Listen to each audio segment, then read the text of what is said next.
Welcome to another deep dive. Today, we're tackling something huge, something that affects pretty much everyone, the modern sleep crisis. Right. It's a topic people think they get, but there's more to it than meets the eye. Exactly.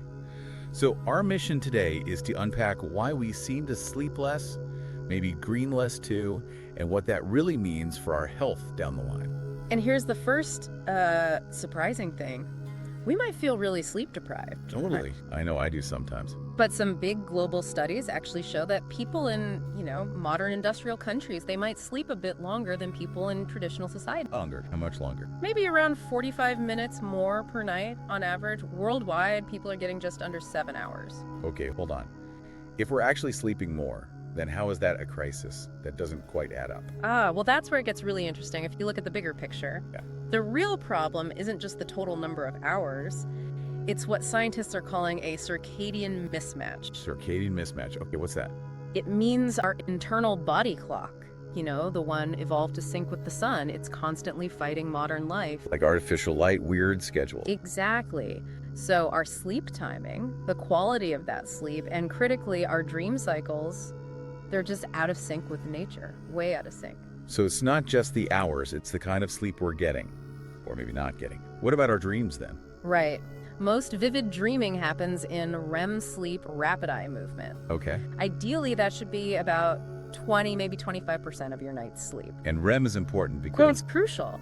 Think of it like your brain's nightly cleanup crew and therapist rolled into one. It processes stress, regulates emotions, helps lock in memories. wow, okay, so why are we dreaming less then if REM is so vital? Well, things like artificial light late at night, staring at screens before bed. Guilty. Yeah, shift work too, and even just the basic alarm clock habit.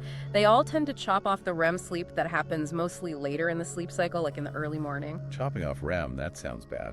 It is, and it raises a really important question about the consequences. We're seeing multiple studies now linking less REM sleep, fewer dreams, to things like more anxiety, being more emotionally reactive, and even potentially higher long-term risks for depression and even Alzheimer's disease. Alzheimer's, wow. Oh. Okay, that's genuinely disturbing. That screen time habit before bed suddenly feels much more serious. It really adds up. So apart from the screens cutting into REM, what else in modern life is messing with our sleep quality? Oh, the research is pretty much unanimous on a few key things. Take teenagers, for instance. Yeah. If they're on screens for like 8 hours or more a day, they are literally twice as likely to be classified as poor sleepers. Twice as likely. Oof. And the blue light from all our devices, it directly pushes back melatonin production. Melatonin, the sleep hormone. Right, exactly. It makes it harder to fall asleep, harder to stay asleep. And crucially, it specifically cuts down those REM stages where the dreaming happens. And alarm clocks, you mentioned those too. Yeah, they yank us out of sleep, often before those important final dream cycles finish. That's partly why we feel so groggy, unrefreshed. That morning grogginess, yeah. Then add in things like caffeine late in the day, alcohol, constant city noise for many people, and just, pervasive stress. It's a lot. It really is. It creates this perfect storm for what's called chronic circadian disruption. It's like having permanent biological jet lag. Your body clock is just lost. Biological jet lag that never ends. Okay, so let's bring this home. What does this mean for you listening? Maybe you think, hey, I manage on 6 hours, or I catch up on weekends. Why should you care about this jet lag? Because the long-term health consequences are, frankly, enormous, even if you feel okay day to day. Like what? Give us the numbers. Okay. Sleeping less than 7 hours a night consistently. That raises your risk of heart disease by about 17%. 17%? Wow. Get under 5 hours regularly. Your diabetes risk jumps 16%, and your obesity risk up by a massive 38%. 38%? That's huge. It is. And beyond the physical stuff, poor sleep, less dreaming.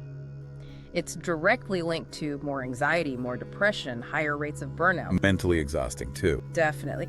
And it chips away at your decision-making, your attention span, even your immune system. Think about tired healthcare workers making mistakes. It's a real issue. And it's not just adults, right? You mentioned teens earlier. Absolutely. In many countries, over 3/4 of teenagers report being chronically sleep deprived. Screens, homework pressure, social stress. It all hits their developing brains and bodies extra hard.